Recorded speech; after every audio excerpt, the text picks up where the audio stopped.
Rugrats is a TV show that I'm convinced everybody in the world has seen at least once. It was a personal favorite of mine growing up, and I'm pretty sure that if my mother sees it somewhere, she'll still stop and watch it. There are 18 Rugrats games on Retro Achievements, though unfortunately only 7 of them have achievements. And we're going to dive headfirst into this Rugrats rabbit hole with a game that I didn't play growing up. Rugrats Studio Tour is one that I must have skipped over as a kid, and I don't recall anyone else ever talking about it, so maybe it just sucked. I'm sure we'll find out as we go through these 27 achievements that are really basic, so instead of explaining them here, I'm just going to explain them to you on the way. So let's just jump into it. We meet the regular crew of babies and chronically oblivious parents taking a tour of some movie studio. I feel like we're on a hot set now. It must be 100 degrees out here. You call this hot? Back in my day, it wasn't hot unless you were on fire. Pop, back in your day, they didn't have fire. Shush, you two. This is fascinating. And of course, the babies bail out to go get into trouble. I'm going to the place he said was totally cool. Good idea. Yeah. Follow us. Which they immediately do by turning the lights off and proving that they all have very horrifying luminescent eyes. The security guard tries to impress a group of toddlers with his keys to this very secure, top-secret, wide-open door. But Dill snags an entire key ring away from Captain Dipshit here and throws him to the floor before getting locked behind the door thanks to this guard's big fat ass. Double oops. Great. Now I gotta find the other keys, unlock this door, and rescue that kid. So much for a long lunch. Now we're at the main hub where we have to go around to 4 different movie sets and collect the keys that we need to open the door. We start with Angelica's pirate stage, and these stages are a hub in themselves, containing multiple scenes to complete. I better get $20 bazillion for this movie. We start with a rousing game of tag, and I don't think I need to explain how that works. I will say that this camera and the controls in general are pretty janky, as you can see with my inability to grab this Reptar bar. Speaking of those, if you collect 50 Reptar bars, you get a key and a throbbing headache.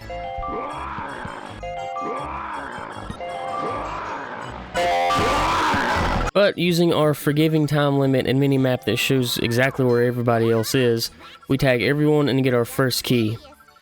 I swear to God, it's almost like this game was made for kids. Now we have a foot race, and you can compare this to Crash Team Racing or Mario Kart if you take all of the fun parts away at least. There's even power-ups, but only the speed boost cookie matters. Mini golf was definitely my favorite part, though it took me a minute to figure out the power bar.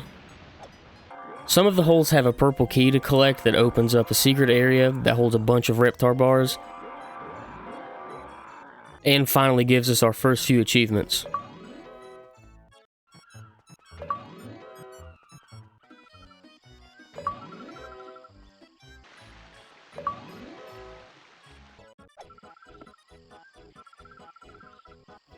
Oh my God, am I a child prodigy? No, never mind, I'm dog shit. Next up is treasure collecting, which consists of, well, collecting treasure. There's no reason to even talk about this one. Treasure hunt at least has some achievements tied to it. Here you'll walk around and open up the mini-map showing blue squares that indicate treasure chests. Inside of the chests are blue keys, and you need 4 of those to open up the last chest of the level.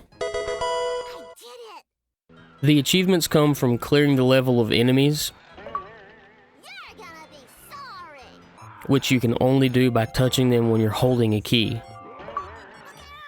But touching the enemy makes you drop the key, meaning that you have to backtrack all over the maps to pick up keys, take out enemies, and pick the keys up again. I'm not showing all of the boring backtracking, but I did find 2 purple keys in my search. And with that, we finish Angelica's stage. We go back to the main hub, use all of the keys that we just collected, and open the door. Only to find another door with a lot more keyholes. Captain Dipshit tells us that only one of these locks actually works, but of course he doesn't know which one it is. I want to know who the hell hired this guy, because they both need to be fired into the sun. If only one of these keyholes works, why does Captain Dipshit have so many keys? Plot holes like that really kill the immersion in these games. Dappies of Thunder is the racing section of the game. Now we're really going to see some Mario Kart shit. Or more like Mario Kart if it was shit. I don't have much to show or say about this because all 3 of the races were so easy and boring that there's just no point. So we'll skip to the end and get the achievement. Now we head to space with Chucky. We do Looney Lander first, which has us hunting down these little googly-eyed bastards before the time runs out. Level 2 is only slightly different. Level 3 adds electric doors, walls, blockades, whatever you want to call them. And level 4 adds these little disappearing assholes that cause me to fail my first try by like half a second. Then we go to this awful, awful game. I could not aim for shit, and this isn't the last time you'll see that. Any game that required me to aim was blind hope at best, and whoever came up with this idea needs to join Captain Dipshit and the guy that hired him. And if that's not bad enough, we get to play a match game that shows you a picture and makes you click on the matching one within a time limit that shrinks to 1 second. You're telling me I have 1 second to move this shitty cursor to the correct... Oh, that wasn't bad actually. I think the time limit is a little more forgiving than they actually let on. Zero G's is a side-scrolling platformer that has an achievement tied to each level for completing them without falling. Here's the problem though. A, I don't really like side-scrolling platformers, especially when they control like shit. And B, this one controls like shit. But I did get the first level done fairly easily. And that got my confidence in my ability at this child's game at an all-time high. Now let me show you how big of a mistake that was.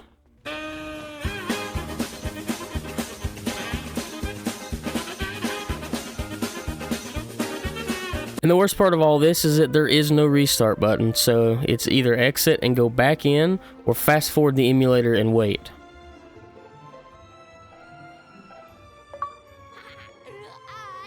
The last level was the easiest. It was mostly wait on the electricity to stop and then move.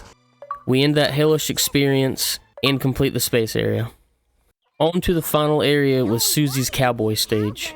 Well, if it ain't Suzie the Kid. How in the hell do you know Suzie's name? Someone search a list ASAP. First up is the gold mine. You ride a minecart around and collect reptar bars and gold while avoiding these stupid robots. Once all of the gold is collected, you have to go all the way back to the mine entrance. It's way too drawn out, it's lame, and I hate it. Moving on. We're back to golf now, but Red Dead Redemption inspired. You, sir, are... It's the exact same thing as the other one. Grab some keys.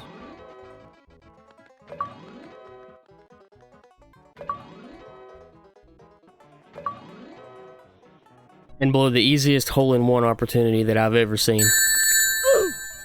Next we have Milk Squirt. You're making a game for 8-year-olds and you decide on Milk Squirt. And it sucks ass too. It's just like that one from the space area. Get me away from this. Moving far, far away from the Milk Squirts, we go to our last game. This one has achievements tied to it as well. We have to grab the animals and put them in the right cage within the time limit.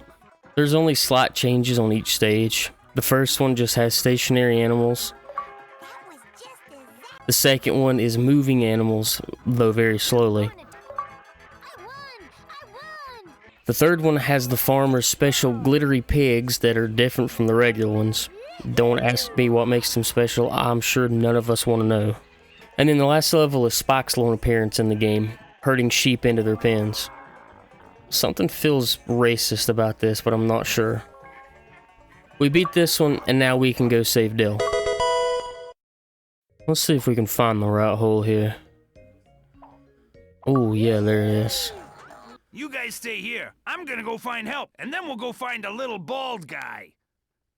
No, Captain Dipshit, you won't be anywhere near anything that happens. We take Shirley Lock Holmes here and start the search, and it's at this moment that I realized how much I hate this walker that Dill's in. That thing looks creepy as hell. Anyway, we have to look for 4 keys in this maze, I guess. And then do some more shitty platforming. And then switch characters and do even more shitty platforming. And then we get into a Reptar car and see that the developers played a Crash Bandicoot game at some point. This part is not good. Reptar can grab you seemingly at random, especially in the last section. And I swear I wanted to cancel the video after this. way. But I'm a big boy.